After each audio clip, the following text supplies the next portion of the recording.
High everyone, welcome to my new blog. साथीहरू स्वागत छ सबैजनालाई मेरो अर्को ब्लगमा। आई होप हजुरहरू सन्चै हुनुहुन्छ होला। म पनि सन्चै छु। आज चाहिँ म बारी खन्न आएको छु कि साथीहरू। सबै जोत्नु भएको छ अनि यहाँ चाहिँ अस्ति पानी लाउनु भएन रहेछ, सुक्खा त्यतिकै थियो अनि जोतिएन। अनि पछाडि मैले पानी लगाएको नि त अस्ति, अनि त्यही भएर आज खन्न आएको छु साथीहरू। आज चाहिँ मौसम कस्तो सफा भएको छ, घाम लागेर पुरै हो। जाडो भइसक्यो, अब त गर्मी लागिसक्यो गाउँतिर त। अनि घाम पुरै लागेर कस्तो राम्रो छ हो मौसम, हेर्नु त। अनि क्यामेरा चाहिँ पर राखी आएर खन्न गएको होला साथीहरू, हेर्दै गर्नु है।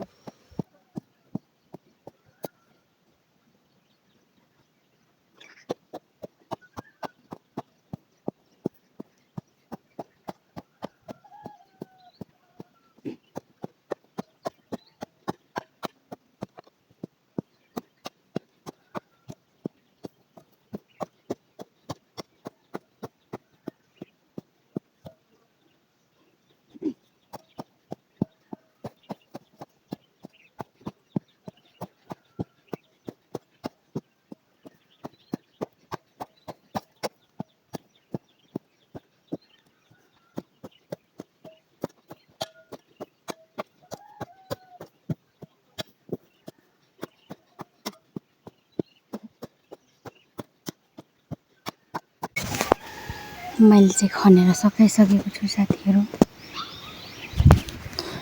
यति खन्नुलाई झन्डै 1 घन्टा लाग्यो। कुदाल पनि फेरि ठुलो लिएर आएको क्या, धेरै बेर लाग्यो। अब जान्छु टमाटर टिप्दै टिप्दै।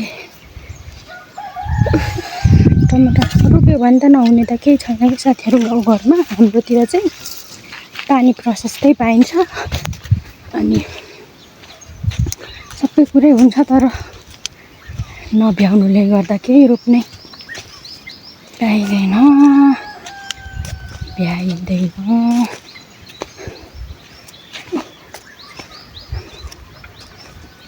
के भन्नु र, जब अप्ठ्यारो तब टाउको निस्क्यो।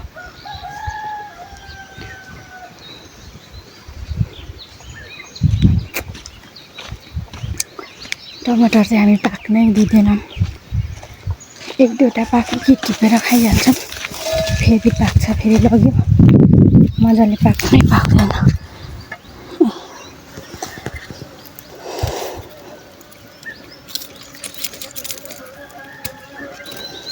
टमाटर चाहिँ यसरी यहीसँग भेट्नुसँग टिप्नुपर्छ अरे भन्छन्, हो कि होइन साथीहरू?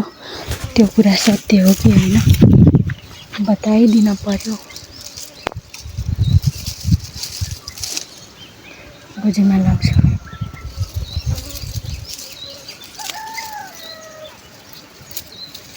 यो गाउँको लोकल टमाटर चाहिँ यतिको काचै भए पनि पाक्छ मजाले।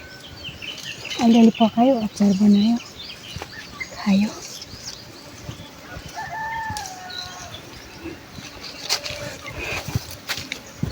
साग पनि अब सकियो भइरहेको छ। कलिलो चाहिँ यतिको भएको छ, तर त्यही पनि छिपिसक्यो।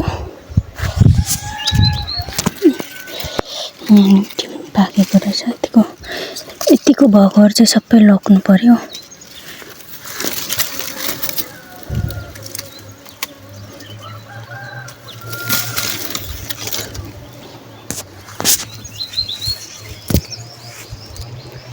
गर्मी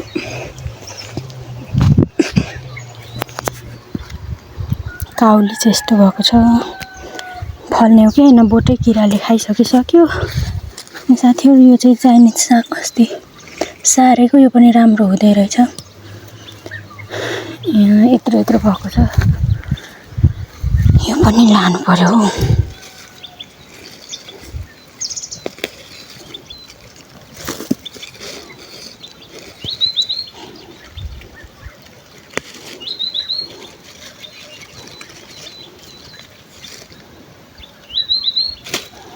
यो चाहिँ काचै खानु क्या साथीहरू, मनपर्छ मलाई चाहिँ। बुनुले कति खानु भनेर रोप्याउनु भएको खै छुट्टी नै मिलेको छैन कहिले आएर खाने हो।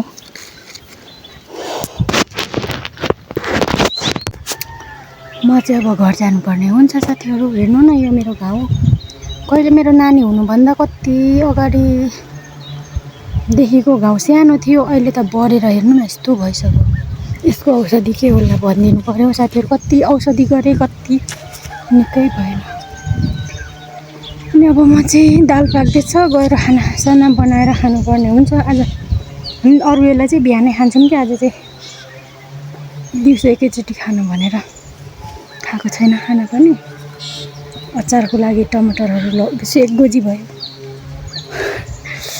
अनि अब गएर खानासाना बनाएर खानुपर्ने हुन्छ। सो बोरीहरू पनि छ। म चाहिँ लाग्देको ल साथीहरू। अब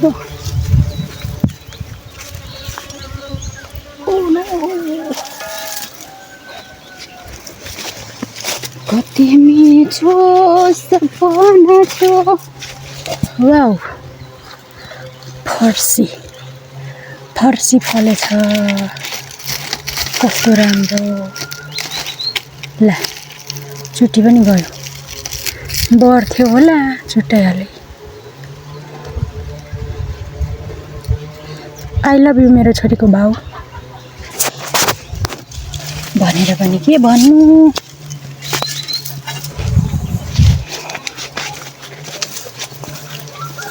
ल पर्दा त आई लभ यु भनेन अब छोरी भइसक्यो भने चाहिँ भन्नु लाएर मैले होइन।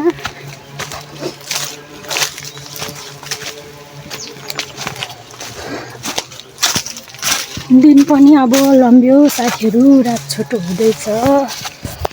यो हाम्रो दाउरा पनि बोक्नुपर्ने कहिले काम त कहिले सक्छ हो हाम्रो। हेर्दै गर्नु ल साथी। अप्ठ्यारो भयो म भरेतिर भिडियो लिन्छु। मेरो भारीहरू बोक्नै सकिनँ। यतिले साथीहरू टमाटर चाहिँ मैले यति म चाहिँ घर पुगिसकेँ। छोरीको लुगाहरू पनि भिजाइरहेको छु।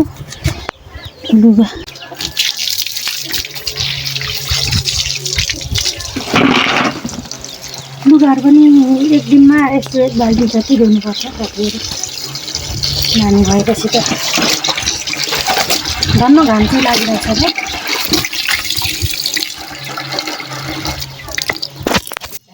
मेरो चाहिँ दाल भात पाक्यो। साग पकाउनु उठेको। ला पानी पनि पोख्यो हत्तेरिका।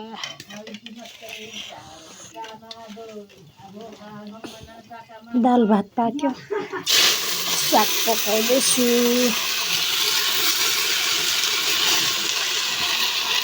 फापरको साग।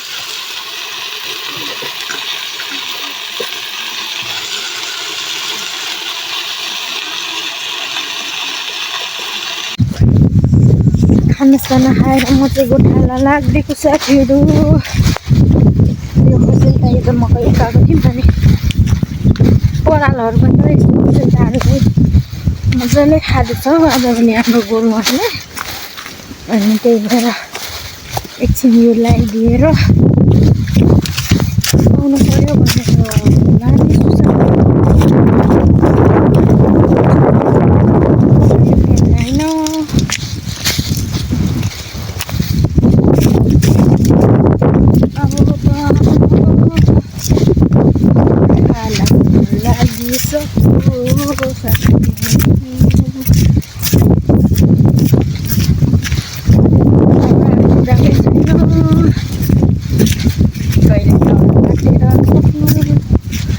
कहिले मकै पुग्नु मकै लाउनु पर्ने बारीहरू बाँझै छ।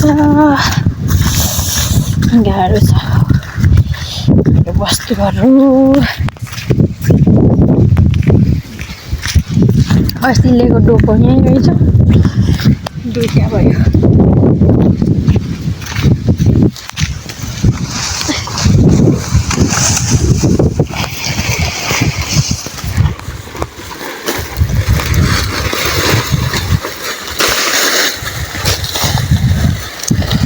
कस्तो मन पराएर खान्छ नि यो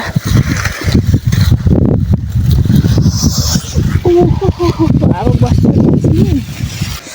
अब भिडियो अन्तिमसम्म हेरिदिनु भएकोमा धेरै धेरै धन्यवाद। अनि मेरो च्यानलमा नयाँ हुनुहुन्छ भने मेरो च्यानललाई सब्सक्राइब पनि गर्नु होला। अनि मेरो भिडियोलाई लाइक कमेन्ट सेयर पनि गरिदिनु ल साथीहरू।